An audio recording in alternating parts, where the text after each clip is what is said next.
Bonjour à tous et bienvenue sur boursicoté.com pour cette nouvelle analyse technique du CAC 40 en clôture avec un beau signal que nous avons eu aujourd'hui, puisqu'après une ouverture ici sur un gap baissier, eh bien on est venu tester cette fameuse zone des 6950 points. Alors ça s'est fait dans l'épaisseur du trait, puisqu'au plus bas on a eu finalement 6950.95, et puis au final, eh bien dans le sillage de Wall Street, on a connu donc cette phase de hausse qui est revenue aussi sur la zone intermédiaire des 7000 points pour revenir tester la zone des 7050 et clôturer juste en dessous, puisqu'à 7034.16, eh bien le CAC 40 gagne ce soir 0,69%.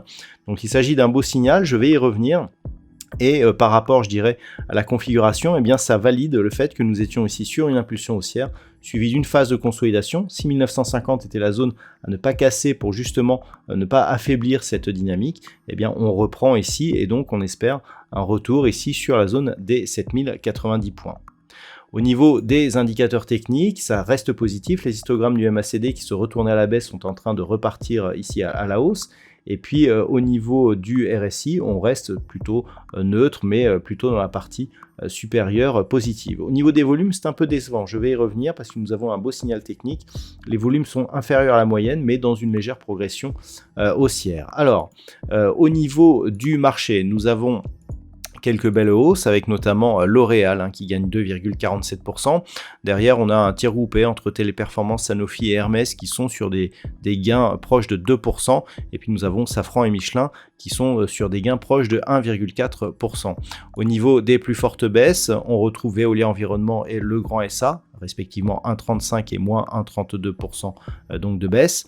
Engie perd 1,08%, mais derrière Capgemini et Total Energy sont sur des baisses proches de 0,8%. Alors, ce qui est intéressant, c'est le signal technique que nous avons sur cette configuration. On ouvre donc sur un gap baissier, on comble ce gap immédiatement, et ensuite on va clôturer au-delà du plus haut de la bougie précédente. Donc c'est un avalement haussier. C'est un signal de retournement. Qui plus est, nous étions dans une dynamique baissière. Le fait que l'on confirme ici avec un gap et que l'on se retourne indique que nous avons effectivement un changement de flux. Le point négatif, ce serait le manque de volume, puisque un avalement haussier se renforce si justement il est nourri par des volumes supérieurs à la moyenne, ce qui n'est pas le cas. Donc on a certes un mouvement de retournement, mais qui n'est pas nourri de fort volume, donc qui pourrait rester ici sans effet, avec une stabilisation éventuelle autour de la zone des 7050 points. Si tel était le cas, on aurait donc un signal ici de retournement, donc de rebond technique suivi d'une phase de stabilisation. Globalement, ce que l'on attend, c'est un retour au-delà des 7175 points pour avoir un signal de changement de tendance sur une vue un peu plus court moyen terme. Pour l'instant, ce n'est pas le cas. On reste dans une dynamique baissière.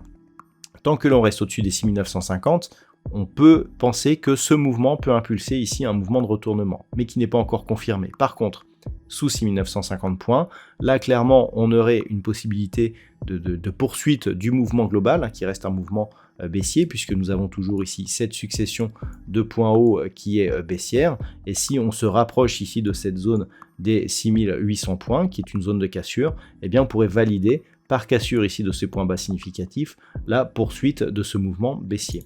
Donc pour l'instant, on reste plus proche d'une progression haussière. On surveillera demain la zone des 7050 puis des 7090 points qui nous donnera un objectif de retour sur cette fameuse zone des 7175 points. Si les cours revenaient sous 6950, eh bien clairement ce serait un signal assez négatif. Voilà donc ce que l'on peut dire pour aujourd'hui sur cette configuration.